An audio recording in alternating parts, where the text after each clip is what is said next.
When we invest in ourselves, we all shine. Together, we are Black beyond measure.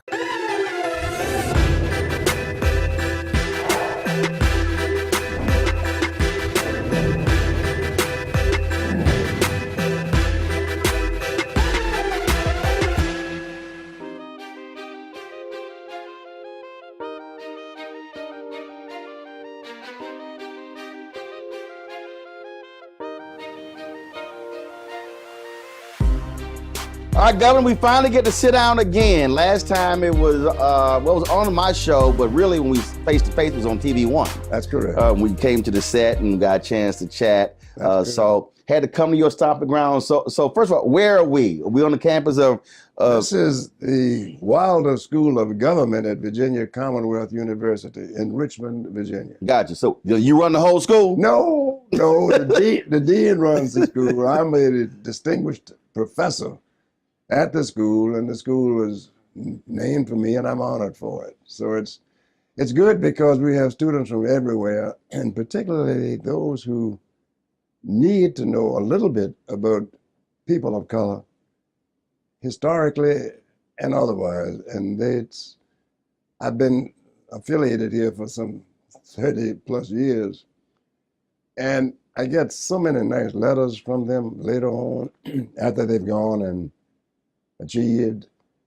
And the numbers of students, it's amazing. I have whites and black and Asian and others, but they've gone on to such heights, many of them heading big companies, big corporation, board members, etc.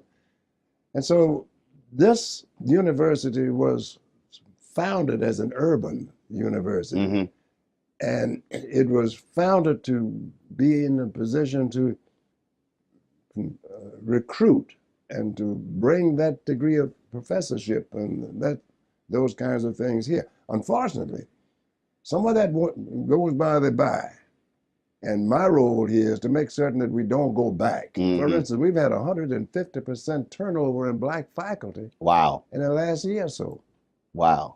The dean has brought that to, and our dean is a black woman. Fantastic dean. Our school now is ranked in the low 30s in the nation Mm-hmm. of government and public affairs. We're number one in the state, so I'm very pleased to be here. So clearly the student keeping you young.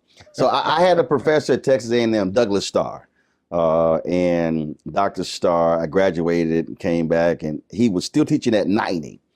And he said, Roland, he said, if you get older, you gotta be around young people. They will Oh, keep yes. they will keep you young. And you turn 91 in January. That's correct. And they will keep you young, and they demand to know. And it's so good, Roland. I get letters from people, and as I say, from all over, many of them. I got a letter yesterday, a lady said she volunteered in my campaign when I ran for governor, and how pleased she is with it. And I told her, yes. I said I had more volunteers, but I couldn't pay them. But it's a very good feeling, particularly now, and relating to you, and you and I go back 100 years too. But to see the progress you've made, and yet the unfortunate thing is, the problems are the same. Right. They have not changed. Right.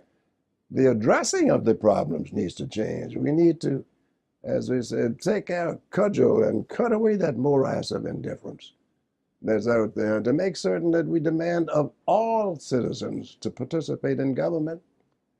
And those words of Lincoln have always stayed with me. Government of, for, and by the people.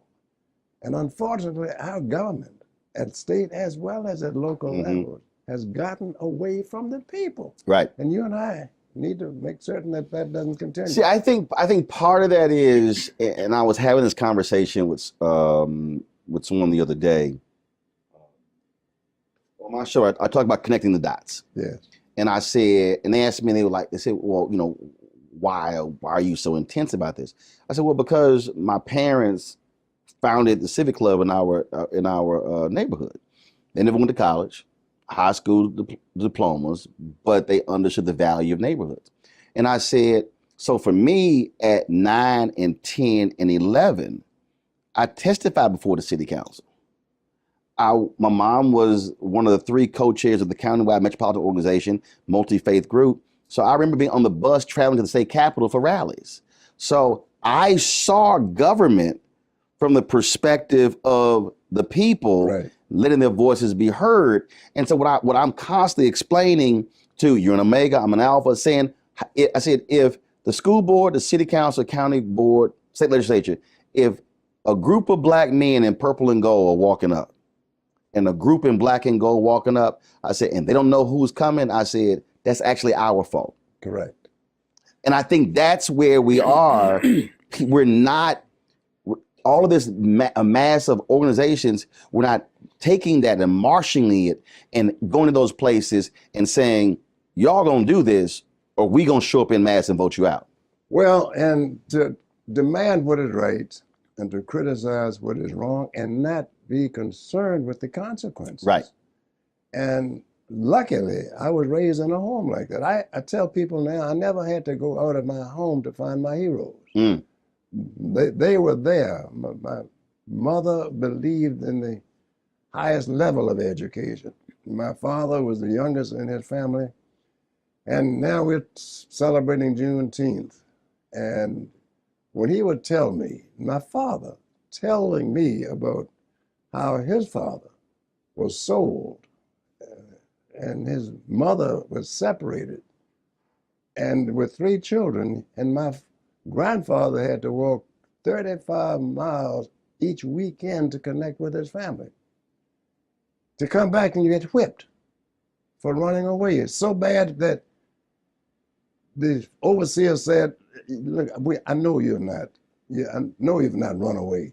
I'm going to whip this saddle. And you just have to cry and act like I'm whipping you. Because wow. Now, this is what Juneteenth means to me. Right. It's right. real. And I don't need to march and celebrate. I need to concentrate and to consecrate the spirit of our people who were there with nothing. Right. And yet, my father and his brother went on to graduate from medical school, whose parents were slaves. And so don't tell me that you can't up from slavery. You can up from any of the degradations that have been visited upon us by mankind, because we are equal to the extent of birth. We were all born equal. We were born free. We were born free of mind and free of spirit. But we can't allow that now to be pimped. And you and I know exactly what I mean by that. There are too many pimps out here hustling race Hmm. and not meaning the people to the extent of betterment, the good that can be coming. It's interesting you brought up Juneteenth because I'm born and raised in Houston. Yeah. So it's been a state holiday since 1980. And when they made it a federal holiday in 2021, there were a number of African Americans on social media, other places, who were condemning, we didn't ask for this, and they were deriding it. And I said, whoa, whoa, whoa, I need y'all to back the hell up. I said, first of all, y'all don't know how we've been celebrating and commemorating at the same time. I said, this was self-reliance. This was Black empowerment. I said, we were advancing Black economics. There were voter registration campaigns. I said, there were panels and workshops. I said, it wasn't all barbecues and concerts. And folks are being dismissive about it. And I said, what y'all are failing to remember is that there is nothing else in America that annually where they have to confront slavery. I said, so now it being a federal holiday, I said, newspapers, radio stations, television networks cannot ignore. So you literally cannot talk about Juneteenth and not talk about slavery. No, you can't. And talk about not only what happened, but the after effects of it as well. I said, so use the opportunity to advance that agenda and now put it within the right framework and not just act like, oh, this is opportunity to sell mattresses. I couldn't agree with you more. And yet, when you look to see where our schools are at the K through 12 levels, the dropouts that we are having, the amount of money that is wasted in education, the amount of positions, and I'm speaking about government at the local level, is the most important government to people. Who the president is one thing. Right. Who is the mayor of that city? That's right. Who is the superintendent of your Who school? is the school board chief, board president, and are they county leader? Yeah. One of the worst things, Roland, that I hear on so many occasions, and I hate it, that people say, well, you know, a good place for you to start if you want to run and get involved in government and politics, you should run for the school board first, and then you could run for elected up. We need bright, sharp, experienced minds on our school board. Right. That's not a beginning point. That should be a point where some people say, I would like to spend the rest of my life Right. on a school board if I could, educating and benefiting, because education is the key to our success.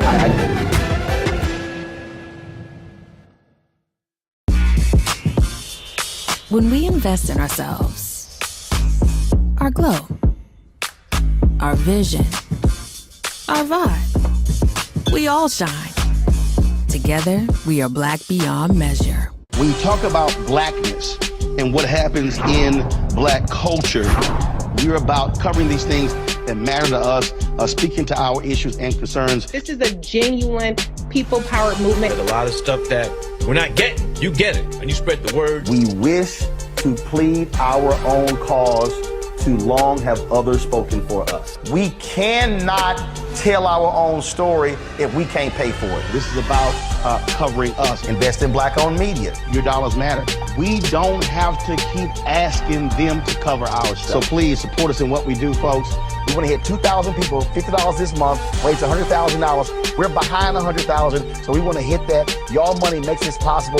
Checks and money orders go to P.O. Box 57196, Washington, D.C. 20037-0196. The Cash App is $RM Unfiltered. PayPal is R Martin Unfiltered. Venmo is RM Unfiltered. Zelle is Roland at RolandSMartin.com. Pull up a chair, take your seat. The Black Tape with me, Dr. Greg Carr, here on the Black Star Network. Every week, we'll take a deeper dive into the world we're living in. Join the conversation only on the Black Star Network.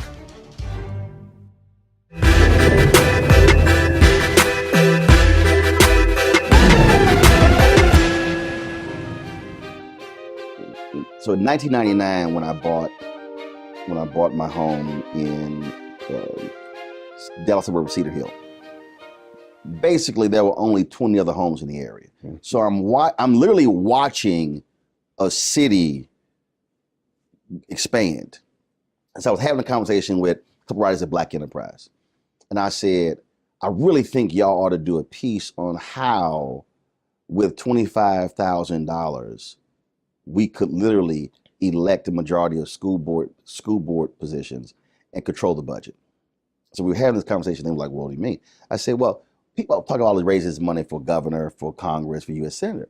I said, "But if you actually go back and look at how many people vote in school board elections," I said, "small numbers." Right. I said, if we sat here and said, okay, and this was like literally, this was 25, 30 years ago. I said, so look at these communities that are growing up around Atlanta. I said around these large urban cities where African Americans were moving out and buying homes in these areas. I said, well, guess what? Those are going to be school districts. They're going to have bond elections.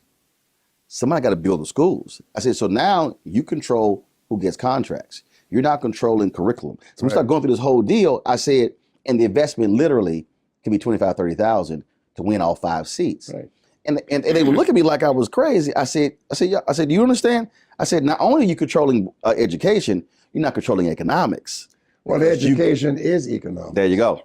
Because education is money, and government is money.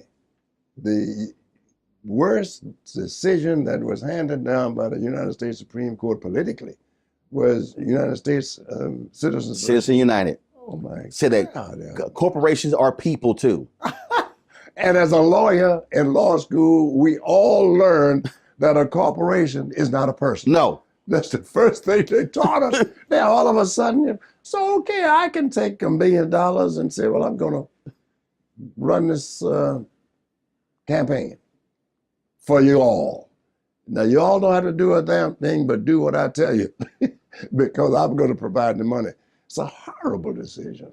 And talking about Supreme Court overturning something, that is the one that needs to be overturned. More so because who is affected by that any more so than people at the bottom rung of the economic ladder? Oh, now you literally have the dark money. You have, I mean, you don't know who gives. You don't know any of this. And you won't know. Right. You can't know. Yeah.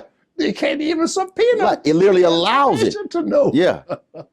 So you don't. So all of a sudden, you see these these groups that's prop up that are supporting various things, and you have no idea of the millions that are behind that. Well, one person could be funding it. Exactly, and that happens. And unfortunately, I've always said this: rather than to continue to fight for a fair piece of the pie, and the equal slice of the pie, I want my hand on the knife that cuts the pie. Right. And to that extent, who bakes the pie and who puts it in? And that's one of the things that got me involved in going into politics in the first instance. I'm tired of people making decisions for me and mine. I want to be a part of that decision-making process. And luckily, it has paid off in terms of seeing the progress that many people in America have made, particularly people of color. One thing bothers me now that we seem to be losing that. Right. By saying that we've got to be more concerned with other people than those people who were here. We built America. Sweat, and strain, and everything else on the backs of slaves. Slave labor. And not just in the southern states. People don't understand how the North benefited and profited from slavery. Oh, the insurance companies. I mean, we can go. The bank with banks. We can get on a whole line. Shipping lines. Right. We got it all. We need to teach the courses.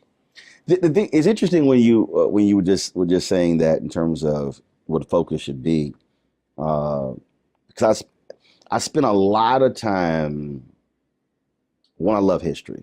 I spent a lot of time studying those black mayors from the late 60s and then going through the early 80s. Yeah.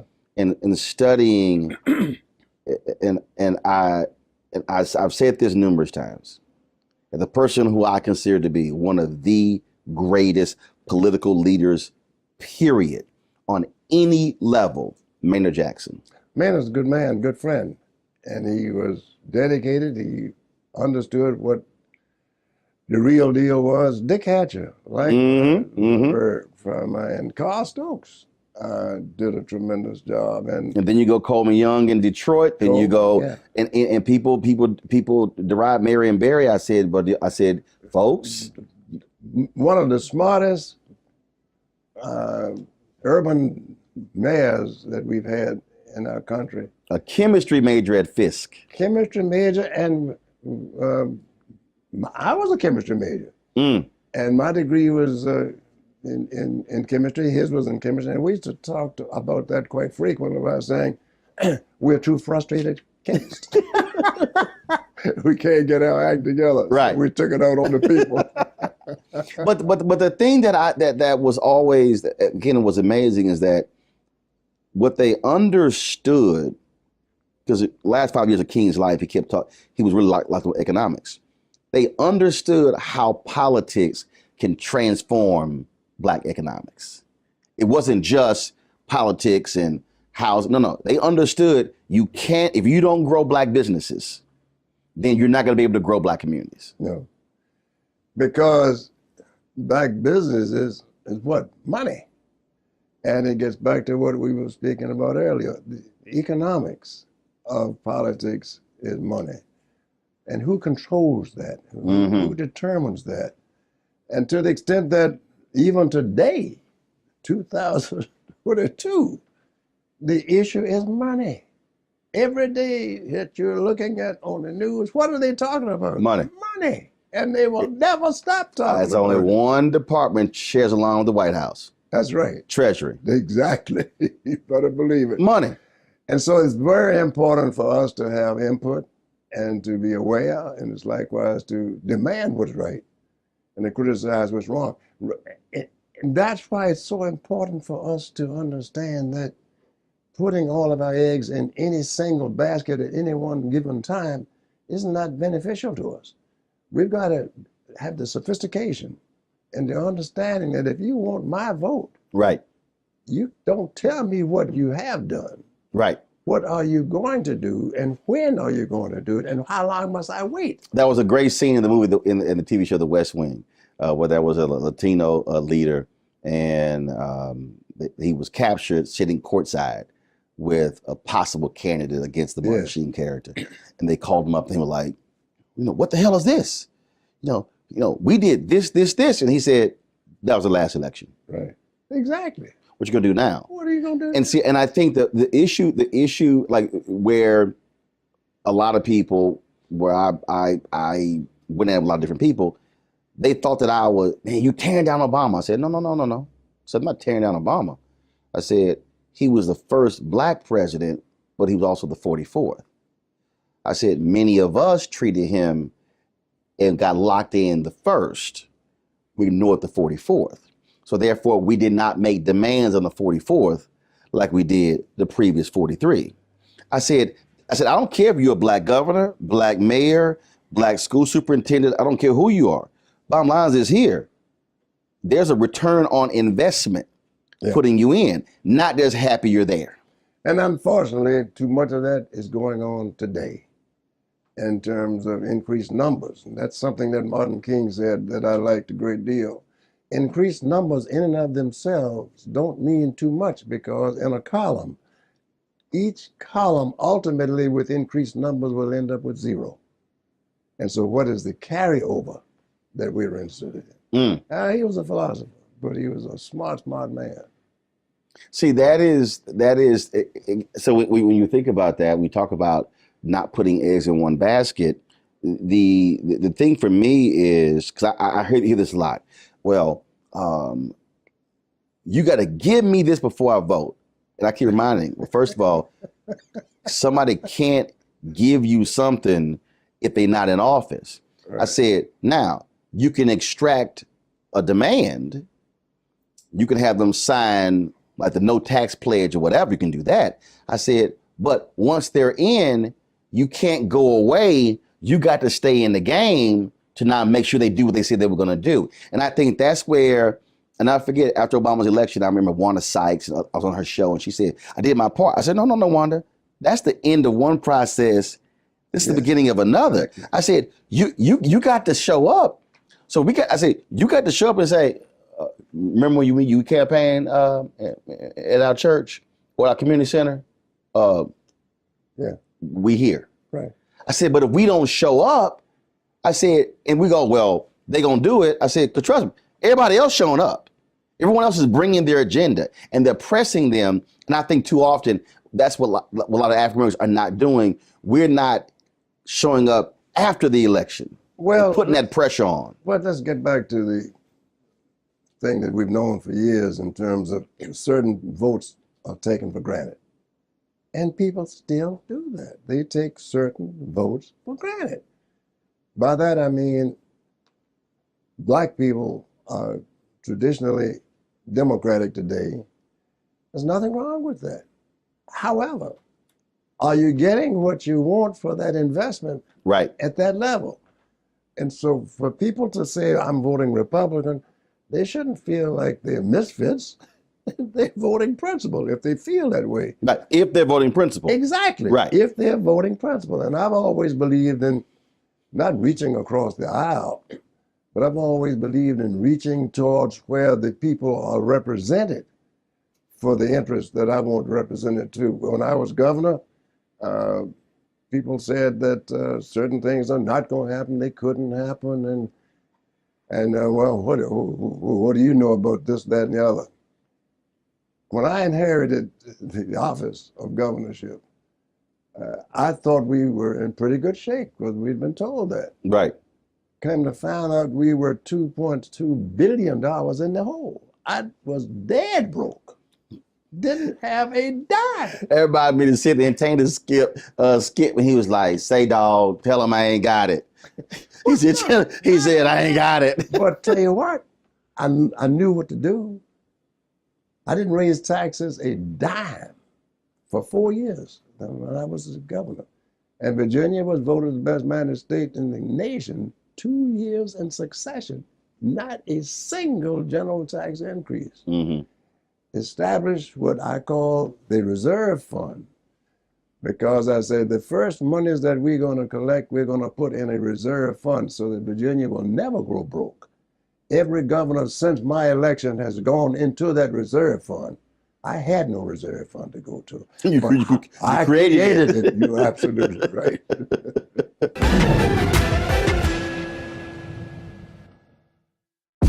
When we invest in ourselves, we're investing in what's next for all of us. Growing, creating, making moves that move us all forward. Together, we are Black beyond measure.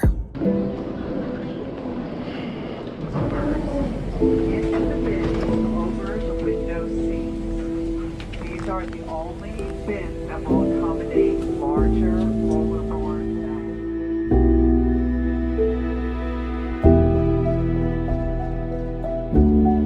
They put 10 in here? 10, and you don't come out till you die. And you eat him, you poop him. Oh my God.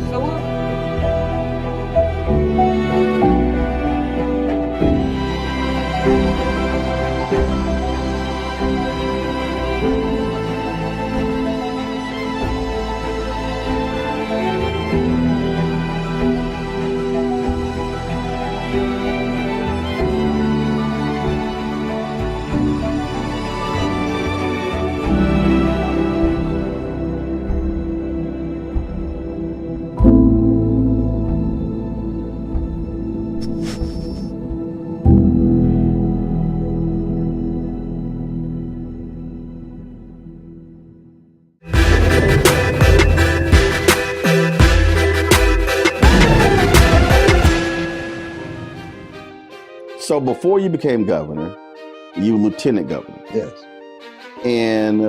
But what set up lieutenant governor? Because I people come up to me all the time. I want to run for Congress, and I'm like, well, I was in the Senate. Right, but I walked through. I'm like, okay, but have you? I said, so you just want to just jump into Congress? I'm like, have you done anything else?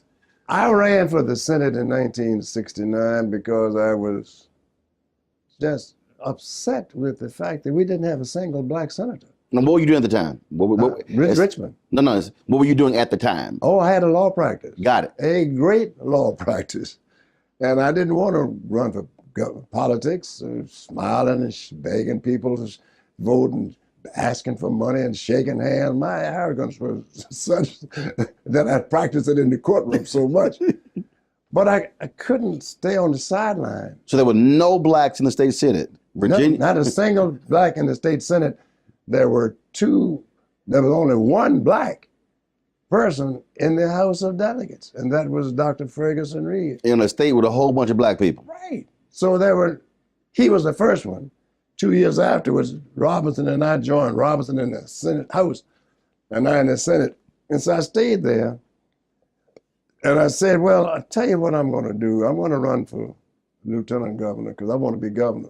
But I knew I had to run for lieutenant governor first. Right. People didn't know who I was. Virginia has the smallest number of black voters of any of the southern states. And so I had to go into each of these states and each of these counties and each of these cities and promote myself. And I didn't take a phalanx of people. I took 60 days and stayed straight on the road. I wouldn't stay in hotels. I would only stay in the homes of the people that I had met on the road.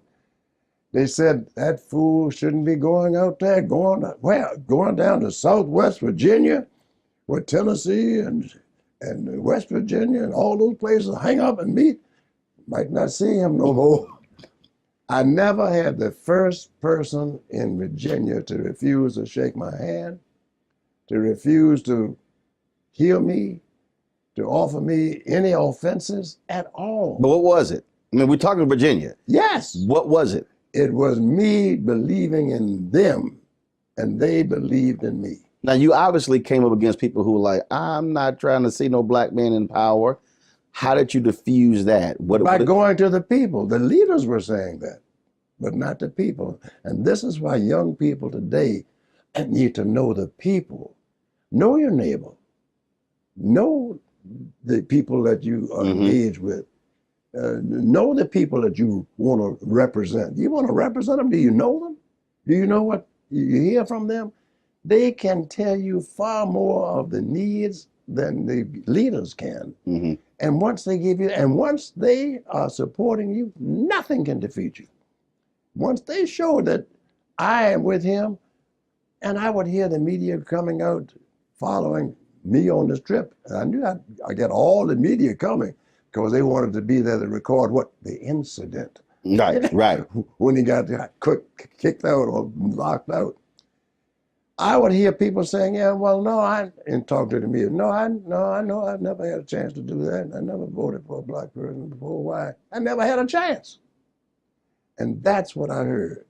That I never had a chance. So people didn't look upon me as black or Negro or colored. They looked upon me as different. And I liked that. Now, color was thrown into it, of course, but different to the extent that I chose to spend time with them, not the party bigwigs.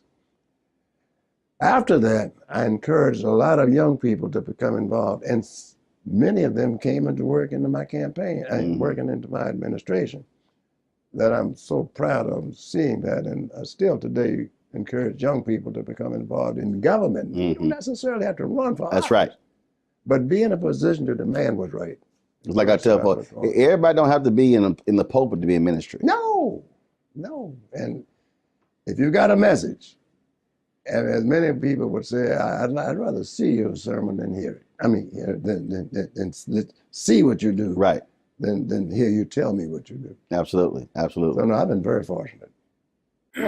So you talked about, again, being governor. So I got to talk about when you ran for president.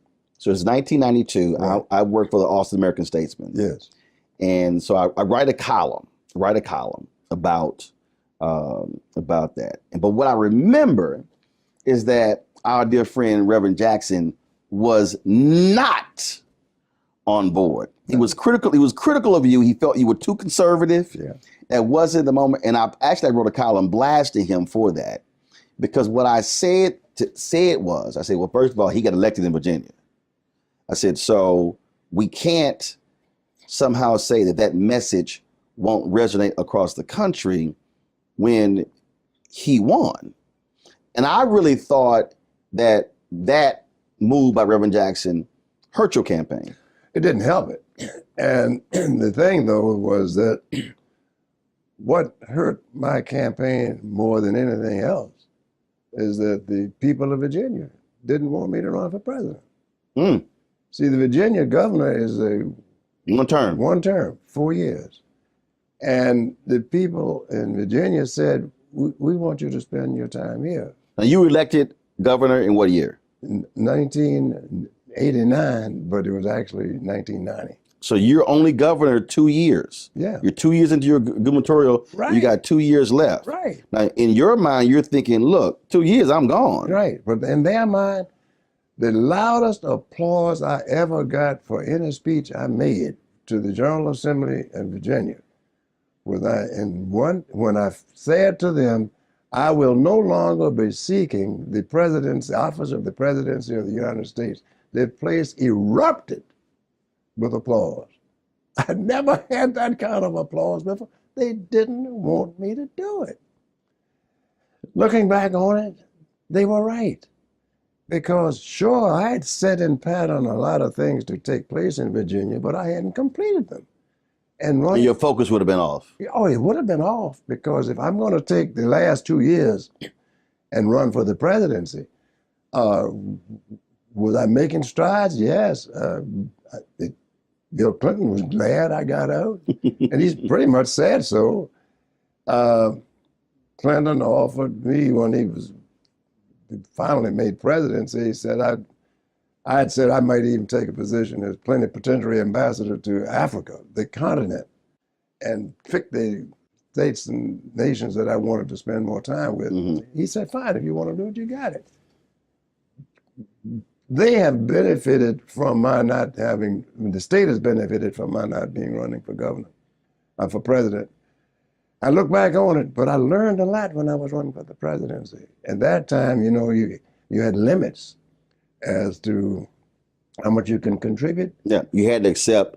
I mean, everyone's publicly financed campaigns. Oh yeah, and so Jesse and I are friends, and we understand each other.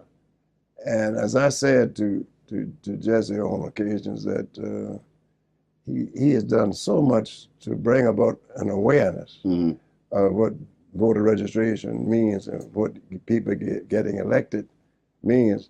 And I would say, Jesse runs for the offices, I run to get elected. he didn't think me like that, but we're good friends. And we've got but the reason I brought that up, because the reality is, and I spend a lot of time walking people through this, you have to look at, if you're black, where you are running. Oh yeah. What your district looks like, your state looks like. So a Congressman Sanford Bishop is in a far more conservative district than a Congresswoman Maxine Waters. Yeah. So then the idea that they're gonna, because both are two black members of Congress, no, you literally have to say, if I wanna win, I have to run a certain way, reach the electorate in a certain way in order to get to that point, as opposed to this notion that I can run one way across the board. This is what I keep trying to explain to people about Congresswoman Alexandria Ocasio-Cortez and others. I say, hey, her running in her district is totally different than someone else, and so there is no single strategy. And I think the problem with the Democratic Party is that the tent is so large. You literally have conservative Dems, moderate Dems, progressive Dems, liberal Dems. And so what Republicans, you right, hard right.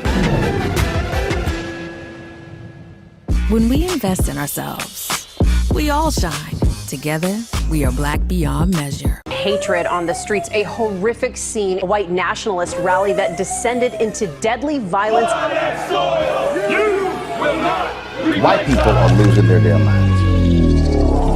As an angry pro-Trump mob storms the U.S. Capitol, we're about to see the rise of what I call white minority resistance. We have seen white folks in this country who simply cannot tolerate black folks voting. I think what we're seeing is the inevitable result of violent denial. This is part of American history. Every time that people of color have made progress, whether real or symbolic, there has been what Carol Anderson at Emory University calls white rage as a backlash. This is the rise of the Proud Boys and the Boogaloo Boys. America, there's going to be more of this. Here's all the Proud Boys, guys. This country is getting increasingly racist in its behaviors and its attitudes because of the fear of white people. The fear that they're taking our jobs, they're taking our resources, they're taking our women. This is white fear.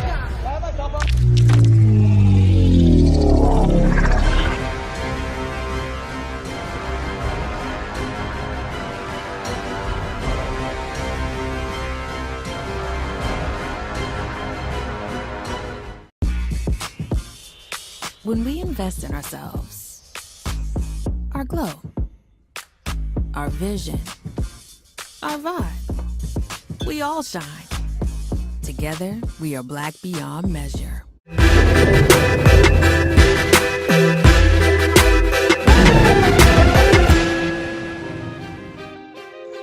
The thing that I would like to see, and it can happen, it hasn't happened, is that you coalesce around the issues. For instance, let's assume we're all Democrats. Or what is your position on education? Yeah. What do you like to see relative to education?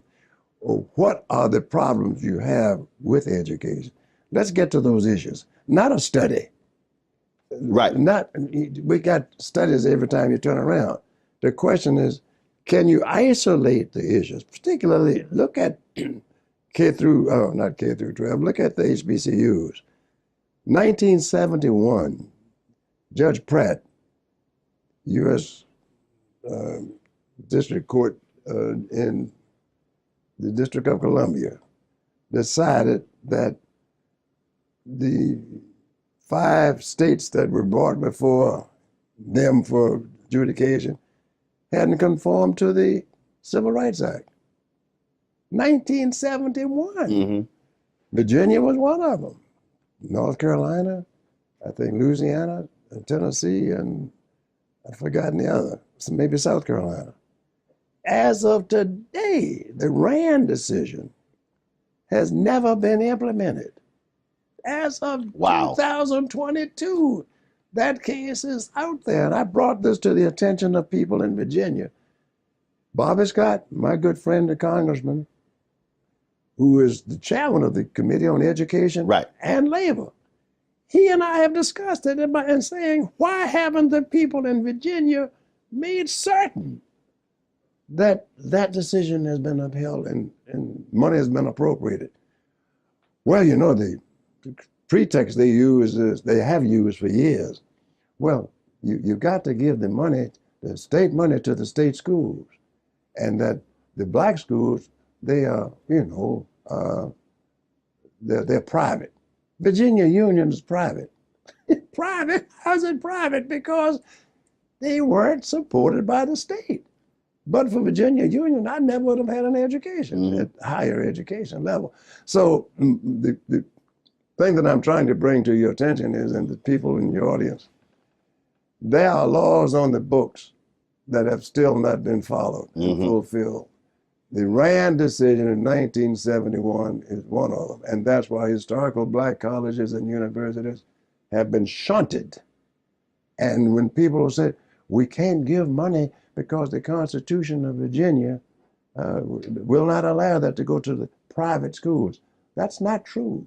So much so that the Attorney General of Virginia this year issued an opinion saying it is not true. Now, where are the people who are supposedly And see, so I had Alvin Chambliss on the show. He was the one who led the Mississippi case. Won millions upon millions.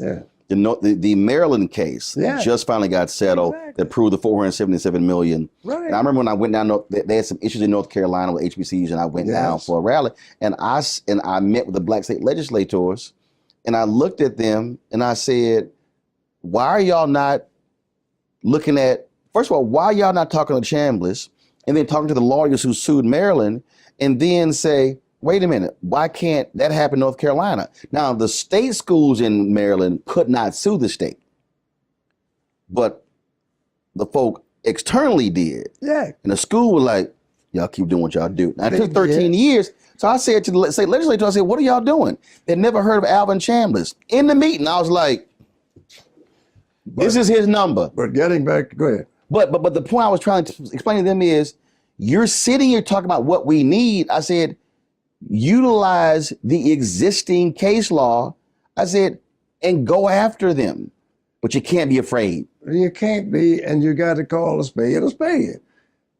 In Maryland, as you recall, the governor said he wasn't going to sign it. Right. After the Black Caucus drew a red line. He said 100 million is the highest I'll go. He drew a red line, and they countered by saying, I tell you what, then nothing will pass. Right. We will boycott everything else. And that meant filibuster. Yes. That meant using every available tool to accomplish that.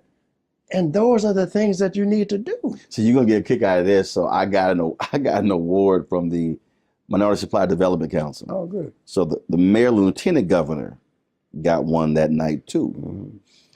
And I was before him. And I went up there and I said, now with all this firepower in the room, every single one of y'all should be giving Governor Larry Hogan's administration hell to sign that. I said to sign that damn agreement to give the money. Right. So I went on. So we came. So we go backstage, and so I'm in the green room. We're taking pictures and stuff. And then he gets his award. And he comes back and he goes, "Yeah, I heard your boss. You don't know what you're talking about." I said, "Who you talking to?" I said, "Don't know who talking about." So we started going back and forth. He was like, "I'll sit down with you." I said, "Pick a day when you want to come on the show." Okay. Pick a day. Man. He never came on. No, oh, hell no, he didn't come on. Because he couldn't. And hell no, he didn't come on. Hogan saw the handwriting and he ultimately said, "Oh no, I'll sign it." But this I was talking to the Black Caucus too. And I actually spoke to them 3 different times as a they group. supported it. And no, he did. But I was literally telling them, I said, shut it down. Because they kept talking about we're the largest Black caucus out of any in the country. I said, y'all control the state. Well, tell your Democrats ain't nothing moving. You need to speak to the Black Caucus of Virginia. I'll be more than happy. Look, I've spoken to the Black caucuses all around. Matter of fact, Don Scott pledged to the same chapter I did. So I will text Don, and now that he's the House leader, I know. And I'll tell Don. Well, Don knows exactly what we're talking about. But here's my deal. I'll be happy to, because see, the issue for me, it was sort of like when I went to Ohio, Black Caucus brought me in, and it was interesting because the Ohio caucus was opposed to charter schools. I'm down with it. I'm down with every form of education. Kasich was there, and he supports charter schools. Yeah. So when I hit that, he stood up. He was applauding, and the Black Caucus, I looked at him, and I said, Governor Kasich, glad to see you stand up. Well, let me be real clear about voter suppression. You got it. Wait a minute. That applause stopped. He sat right back down. Then they stood up. I said, this is a perfect example. I said, I'm against voter suppression from fourth charter. I said, I'm for Black people. I said, but y'all can't sit here and play this game and screw the people in the middle. Well, what you and I are talking about now, though we're saying this place or that place or this state or the other state, it's all in one cup. The question is equality of education. The equality of funding education has never taken place in America. And so to the extent that it's Virginia today or North Carolina or South Carolina, doesn't matter. Maryland, it doesn't matter. And to the extent that it's addressed by those people who say they represent us. How can you represent us when you're not fighting for those things, whether it causes you to lose an election or not? It's a matter of principle. You'll still be the person that believes in the people. And I have always known this to be true, and I hear it every day, that people are always ahead of the legislators. Right. They are always ahead of the government leaders because they know. And one of the greatest rewards I get is to hear from them on a regular basis. And you hear the same thing. We know what you do, we know what you've done, and we want you never to stop doing it. I'm 91 years old. Right. And people are asking me, are you going to run again? Are you crazy? Yes, I'm going to run for cover. So you've always gotten, it's interesting, you've always gotten, well, I want to use the phrase, you always gotten in trouble with your party. But your party has not liked the level of honesty. You were very vocal with what happened to Lieutenant Governor Justin Fairfax. Yes. You were very vocal about Terry McAuliffe totally ignoring all the black leaders, all the black leadership. We saw what happened there. When you look at what's happening, I remember I was traveling I was at the LA airport, and you called. It was like 6 o'clock in the morning, LA time, and you called me. I was like, man, what time are you up in Virginia? I said, I'm catching a 6 a.m. flight in LA. You did. And we were talking about, in terms of where this party is. If you were sitting, if Biden called you to the White House, or he came through here, and if he said, Governor, what should I be doing? What do I need to know? What would you tell him? First of all, to understand what the mission of the office is, and that is to be representative of the people. And to the extent, you don't need studies, you don't need consultants, you need to know what the issues are that are affecting the American people. Education will always be at the top of any of the issues that you confront, because that's ahead of everything else. Crime impacts education, particularly of young people. Housing affects education as it relates to poor people. Health affects education. So to the extent that those things are brought together to make education still the principal thing that makes our nation great or greater, concentrate on that. And to the extent that your advisors and the people who are there don't understand that, then that's your job. And you got to communicate that. I haven't heard it. See, right? See that key word, communicate. We hear whether you're the president, your governor, whatever, that you have the bully pulpit. Right. The reality is, if you are the mayor of a city, right, you can command local media, frankly, at any time. Yes. If you're the governor, you can command the media of the state. If you're the president. Yes. What boggles my mind is he gives a primetime address about guns, and I haven't heard Jack since. Right. Nothing. And my thinking is going, all right, where's the rally in the state somewhere on the issue? Where is it? How are you constantly keeping it top of mind? Are you aware of the numbers of dropouts? Are you aware of the numbers of people that have been affected because of COVID relative to education? I'm not talking about who's wearing a mask and who's not wearing a mask. What is the quality of education? Who's going to these dropouts? Or are you aware of the effect of crime as it relates to education? Are you familiar with community policing? When the police are in the community on a regular basis, and the people don't look upon them as enemies, but look upon them as partners in terms of bringing about a better community. Education will always be the bottom line, and it's not going to change. You can't get a job. Should the party be? I think about the word just popped in my head. It's just be more radical. Now, when I say be more radical, be more radical. What I'm really talking about is your opposition is playing by no rules. It's not like we're not talking about American politics in the 70s and 80s and to some degree early 90s where we might have some philosophical differences, but then we might still wives might get together and children get together and we can still reason. No, that's gone. When he says, the Republican Party, your grandfather's Republican Party, that's not today. I'm like, bro, that's gone. It is not coming back. And so I think part of this thing also is that for me, I see a Democratic Party that is literally operating and playing by a set of political rules that no longer exist. And you're up against another party that does not care about anything but power. So your question is, should it be more radical? In terms of understanding that what you're facing is a threat that you really haven't seen before, and they will do whatever to maintain power. And you have to counter that somehow. I would counter it with the reality of saying, if it's not working, you get rid of it. If what Democrats are doing is not working, you don't do it. You do what's necessary. Radical. Let's try it this way.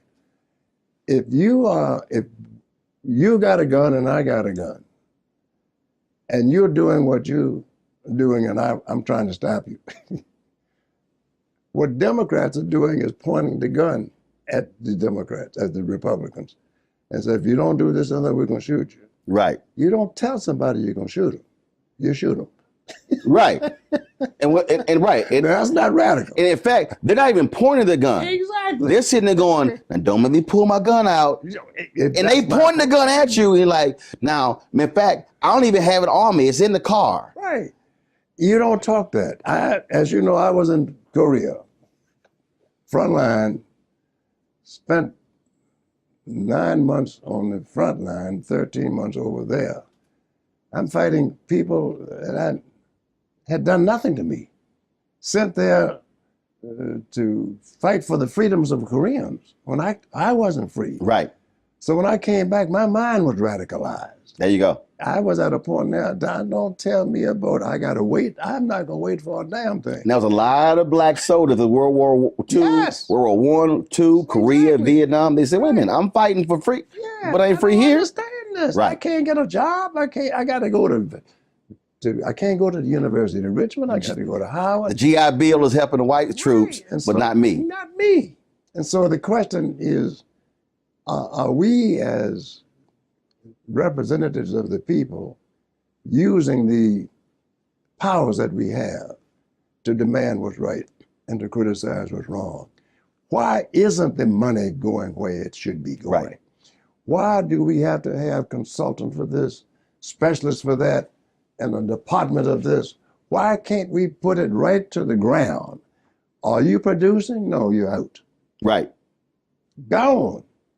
Why is it that we've got to have study after study after study? You got to go to court after time. The money is being wasted. And you know whose money it is? It's our money. Right.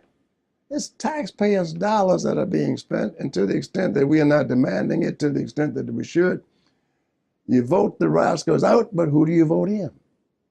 And so you get, well, the lesser of two evils is what we have been living with for too long in this nation. Right. And I'm not willing to live with any of the evils.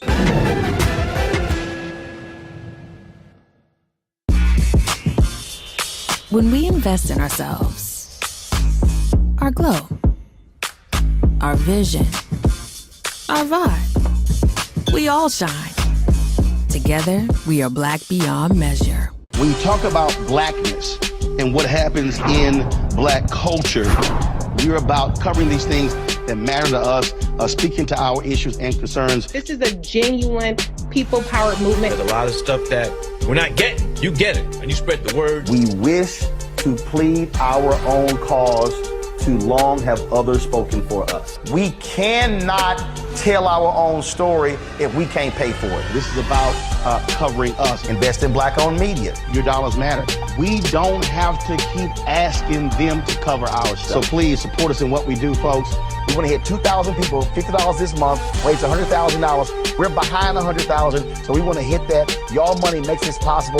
Checks and money orders go to P.O. Box 57196, Washington, D.C. 20037-0196. The Cash App is $RM Unfiltered. PayPal is R Martin Unfiltered. Venmo is RM Unfiltered. Zelle is Roland at RolandSMartin.com. When we invest in ourselves, we all shine. Together, we are black beyond measure.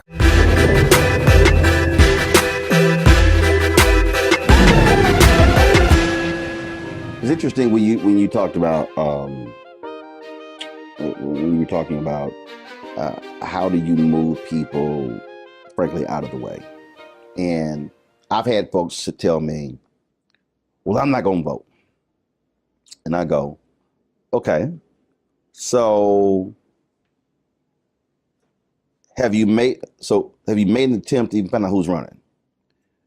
No, but I don't know who they are. I said, okay, all right. So I'm just trying to understand here. I said, if you want change, how are you going to get change if you then are not trying to find the folk who actually want to run? Right. I said, you simply cannot get change by saying, I'm going to be completely out of this and I don't care who. I said, no, you literally have to be engaged at some level. And so when you mention the issues, I keep going back to my parents in the Civic Club. They literally started by saying, you know what, we really need to do neighborhood cleanup. And so, okay, which city department does heavy trash pickup? And then the next month they did that. And then they say, you know what, we got these crack houses that are abandoned and overgrown lots. Who cuts the grass? And then how long will it take to get the house petition to get it torn down? And okay, how long is that process? And it was interesting just watching that. And that wasn't party. That was literally, we want trash picked up, we want houses torn down, we want grass cut. But they then went and found out, okay, what agency, who is it? Oh, we need some stepped up police patrols. Okay, who the commander for our neighborhood? But they were regular ordinary people who were engaged and achieved the community changing because they actually focused on the issues and not the people, right? Of the people. Well, the problem you have there, let's get real. One, I shouldn't have said that. We got a mayor here in the city of Richmond just spent $500,000 to have the city come up with a new logo, Richmond Real. $500,000 spent for that. Oh, you think I'm crazy? All right. Richmond Real? You had to spend money to do that? Okay, so now you got it. What does that do to address the issues that you speak of? Oh, well, so a few months ago you were tearing down the statues, so the statues are gone. What's in place? You still have dropouts. You still have crime through 3 police chiefs in the city of Richmond in 1 week. Dang. Yes. So there's failure at the leadership post. And so the people, they're looking around by saying, well, my God, if these guys are messing it up that badly, I'll just as well run. No, you need to steady. You need to make certain you get your hands on a nickel or a dime and make that $1 or $2 to understand that you can build for your future by demanding what's right, criticizing what's wrong, but do the basics first. Make certain that you have a place to live and a place to sleep. Demand it. The trash thing that you speak of, who is in charge of that? Right. Well, why isn't it being done? Out. That's where you make the changes. Right. Because government is at the local level, the most important form of government. Are you, we hear the conversations taking place now, the January 6th committee, and many are saying we should be afraid of this threat to democracy, that there is a fundamental threat to democracy with what happened on January 6th, what's happening with these laws being changed by Republican legislatures. Do you believe that threat exists? That 2024, how they're running these secretaries of state who don't believe that Biden won, they literally are looking at changing laws to ensure they win. The threat is always there. The question is, has it grown exponentially to the extent that we should be alarmed or concerned? But there again, you get back to local government. Who are you having to represent you at these levels? The federal government can oversee and look over the protections that you're speaking of, but there's no federal militia that's going to be out there. We're speaking about gun control. If you did that, what are you going to get? I put in as governor of Virginia with the one gun a month bill. They said I couldn't get it done, and I got it done. And I know it cut down on the proliferation of drugs. And I knew that cutting down on the proliferation of drugs cuts down on the proliferation of guns and crime. Mm-hmm. There is concern, and there should be concern, there should be great concern as to the status of government, where we are today. But it's not going to be resolved by single issues. It's got to be more collective. More people need to be sitting down, like you and I now. People need to be sitting down with their elected officials, not just on election days. Oh, we got to get excited now because we got turnovers and it could happen. If the Senate or the House of and the Congress turns over, it's not going to make too much difference to a lot of people unless we address these issues. Right. I've always spent time sitting at the feet of elders in journalism, African Americans, talking to them, learning from them, listening to the stories, asking them questions. Are today's Black politicians doing that with you? Do they call? Do they visit? Do they come by? Some of them do, yes. But to be blunt, if let's assume that you lived in some other place, you'd have to look to say, well, you know, Doug Wilder may have done this, that, and the other at some point or not. But I understand isn't he 90 or 91 years old? Yeah, well, he's probably just living a nice, quiet life. Someone's leading him around, carrying him someplace. And they're very deferential. But to the extent, do they want to know a little bit about what my experiences have been?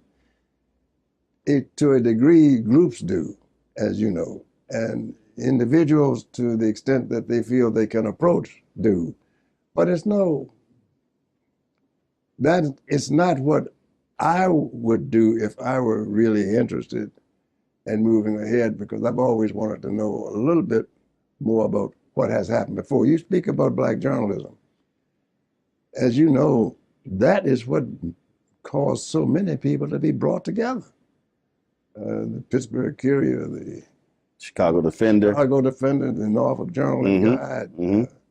These are the newspapers. That's all we had. Right. And Ebony finally came on board, and Earl Grey with this Black Enterprise. They came on. Much of that is gone, to the extent that there is no jet, there is no place where people can go, right, collectively or collatively, to get some of the simple answers.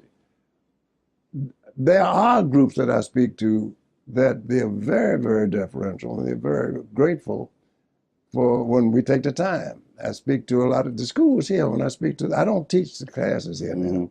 I lecture in the other professors' classes. Right. And they are very, very supportive, very, very, and there are people on a regular basis that do come by and call.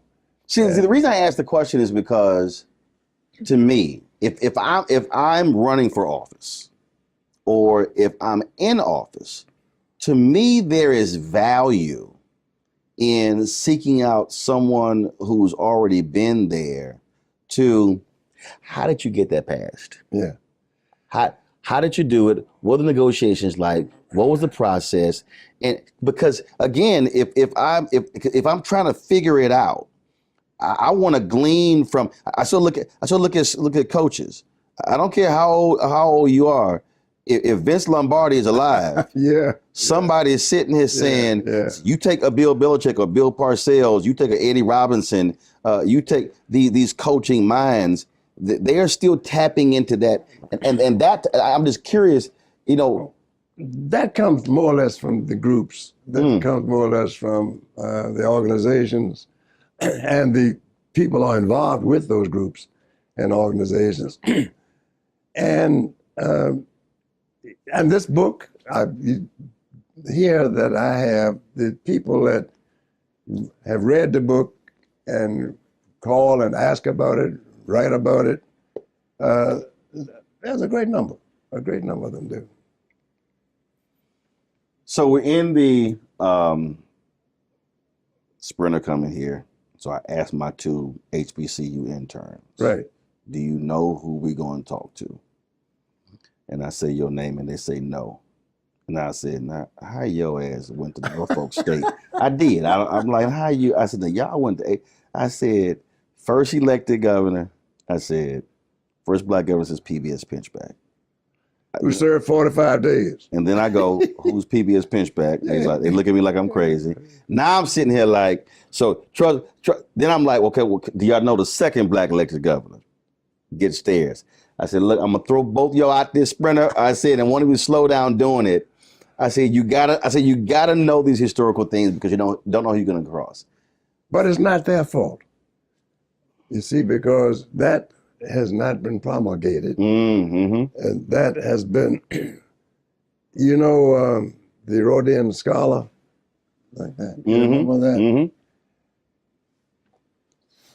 Guy came by and saw the Rodian Scholar and said, "Oh, the thinker, the name of the right. If I could strike that pose, I too could think."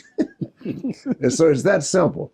If I could just get in office, then I can be governor. It isn't that easy. No. And Deval Patrick, my good friend, and I went up for his inaugural. I was shocked at the few people who came of color. Right. From around the nation. They were not there. Right. My son and I went. As if and it my was, chief of police. As if it was like, oh, okay. Right. None since that time. And so I would joke him a lot. I said, well, you know, Virginia's always been ahead of Massachusetts. But he and I are good friends. We get along well. The unfortunate thing is, even if they get to a position to get elected, do you know as I said, the tricks of the trade? Right. And it's going to be hard to learn them in office to benefit you. Right. You learn a lot while you're there, but if you hadn't had some exposure prior to getting there, you're going to be in a world of trouble. When we invest in ourselves, we all shine. Together, we are black beyond measure. When you talk about blackness and what happens in black culture, we're about covering these things that matter to us, speaking to our issues and concerns. This is a genuine people-powered movement. There's a lot of stuff that we're not getting. You get it, and you spread the word. We wish to plead our own cause. Too long have others spoken for us. We cannot tell our own story if we can't pay for it. This is about covering us. Invest in black-owned media. Your dollars matter. We don't have to keep asking them to cover our stuff. So please support us in what we do, folks. We want to hit 2,000 people, $50 this month, raise $100,000. We're behind 100,000, so we want to hit that. Y'all money makes this possible. Checks and money orders go to P.O. Box 57196, Washington, D.C. 20037-0196. The Cash App is $RM Unfiltered. PayPal is R Martin Unfiltered. Venmo is RM Unfiltered. Zelle is roland@rolandsmartin.com.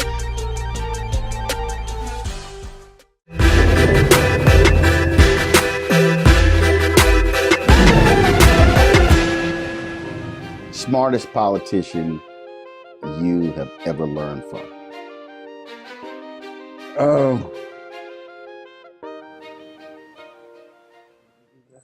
Well,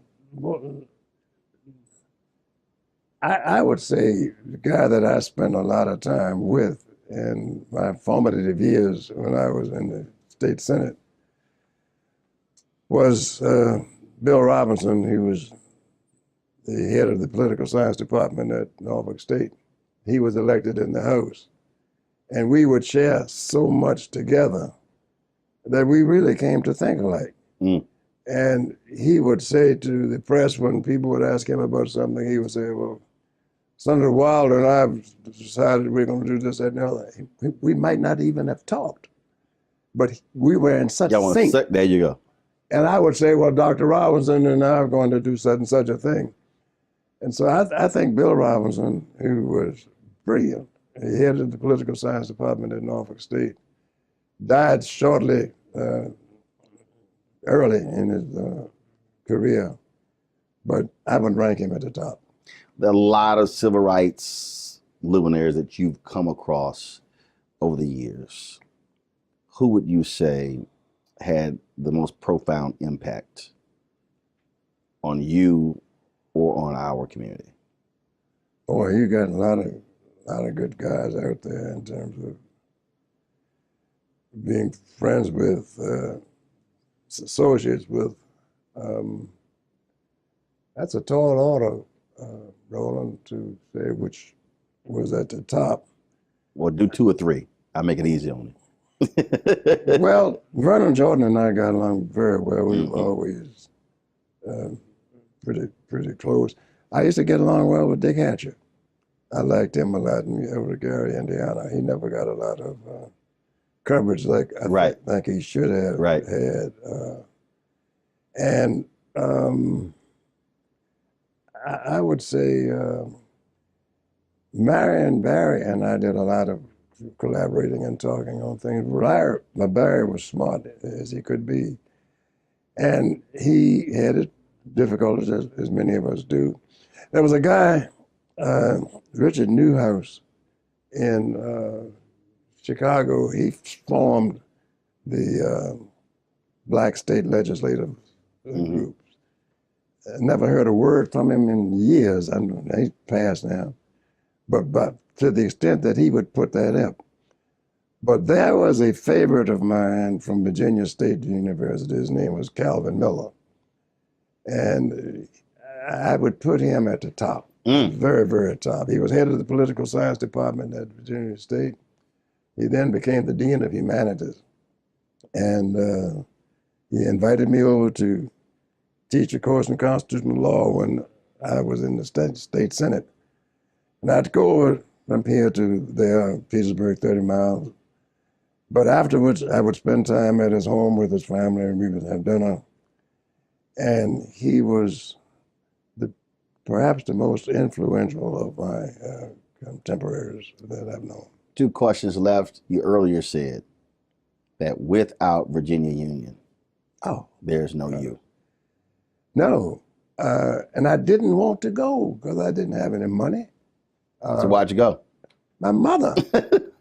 You're going to go.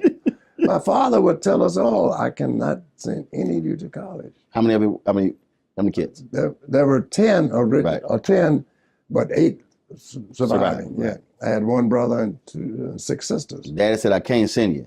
I can't do it. Mama said, I will see you through high school. Right. My mother says, you are going to go to college. The tuition was $150 a year. And if you got a C average, it was $100. And my mother would say, look, take this $10 up there. 5, 10, and I'd stand in line. You know, got to see the registrar.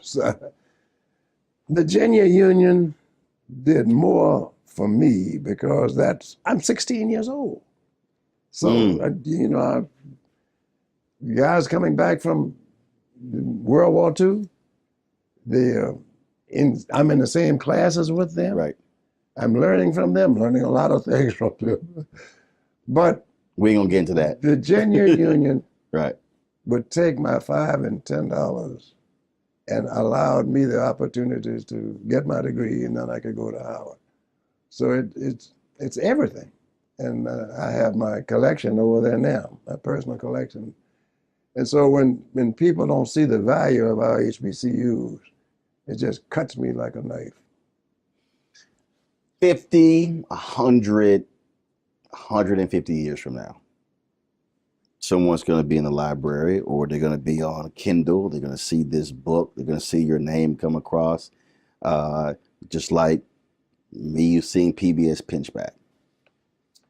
What would you want someone 100 years from now to know about Douglas Wilder?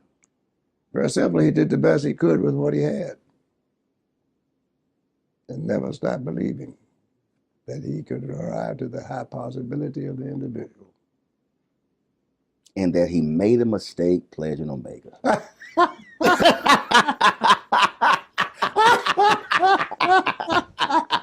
You're good. You're good.